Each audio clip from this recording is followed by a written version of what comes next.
Bonjour et bienvenue à l'invité de Thierry Dim. Nous avons le plaisir d'accueillir aujourd'hui Marion Aufsisser qui vient de sortir son tout dernier livre, Rebondir, ou comment réussir sa transition professionnelle. Pourquoi votre livre séduit-il? Je pense que le livre a eu du succès parce qu'il répond à un réel besoin.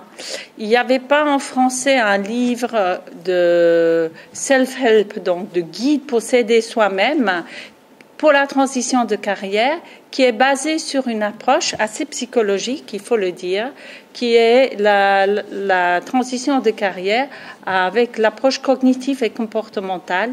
Et en même temps, l'écriture est très simple et à portée de tout le monde. Alors, de manière générale, lorsqu'on parle de transition de carrière, on a toujours l'impression de voir ces personnes qui viennent d'être licenciées et qui sont en train de chercher quelque chose. Est-ce que c'est toujours le cas? Mon livre n'est pas que pour des gens qui sont licenciés. Il y a beaucoup de gens qui lisent le livre, qui l'utilisent, qui projettent de changer de carrière. Donc, en d'autres termes, vous convenez tout de même avec moi que lorsqu'on a un poste, on est bien, on a quand même du mal à se projeter pour changer de carrière. Parce que comment est-ce qu'on peut gérer cette incertitude?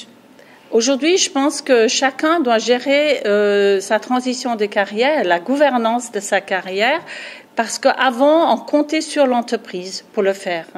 On voit aujourd'hui que les entreprises ne sont pas toujours très fidèles. Et dans le même sens, l'employé doit, et c'est ça qui est difficile, à la fois travailler à 100%, mais en même temps garder un petit peu de son énergie, je dirais 10% de son énergie, à faire une veille technologique de l'état de son poste en dehors de l'entreprise. Ce que je constate le plus, c'est pour des gens qui ont travaillé dans des grandes entreprises, c'est quand ils ont un problème de transition, le plus grand danger, c'est qu'ils n'ont pas de réseau. Ils ont fait 10, 15 ou 20 ans dans une même entreprise et en fait, ils étaient dans une tour de Babel. Ils connaissent personne en dehors de l'entreprise. Donc, c'est très important qu'ils appartiennent à des forums comme le Career Women's Forum ou d'autres. Choisir l'endroit où ils se sentent bien pour créer et tisser des liens. Bon, mais c'est aussi peut-être parce que, en principe, quand on entrait dans une entreprise, on sortait de là à la retraite. Donc, on n'avait pas besoin d'aller toujours faire du réseautage. Bon, le contexte aujourd'hui a changé. Je pense que, en ce qui nous concerne, on a également autour de nous des personnes qui sont dans des postes, mais qui ne se sentent pas bien. À cela, comment est-ce qu'on peut leur demander de prendre en main leur transition professionnelle? Alors, première chose à faire, c'est justement de sortir de l'entreprise, de chercher l'endroit où on se sent bien pour créer de nouveaux liens, des amitiés professionnelles. Mais par contre, de ne pas penser que ça se fait en 2-3 jours. Il faut compter plusieurs mois.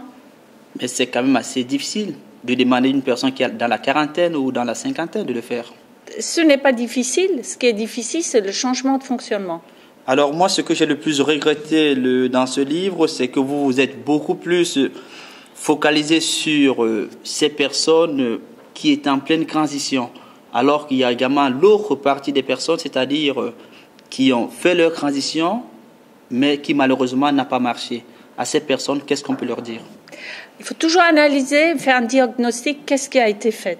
Très souvent, je vois des gens qui ont cherché une année, par exemple, 18 mois, et on constate que le CV n'est pas du tout adapté, ou qu'ils cherchent un poste qui n'est pas du tout adapté à ce qu'ils peuvent aspirer, trouver. Donc, il faut déjà faire un bilan et pas tête baissée, envoyer des centaines de CV et dire ça n'a pas marché. Merci Madame Aufsisser pour ces éclaircissements. Nous vous recommandons vivement ce nouveau livre, Rebondir ou comment réussir votre transition professionnelle. On vous donne rendez-vous pour très prochainement. Au revoir.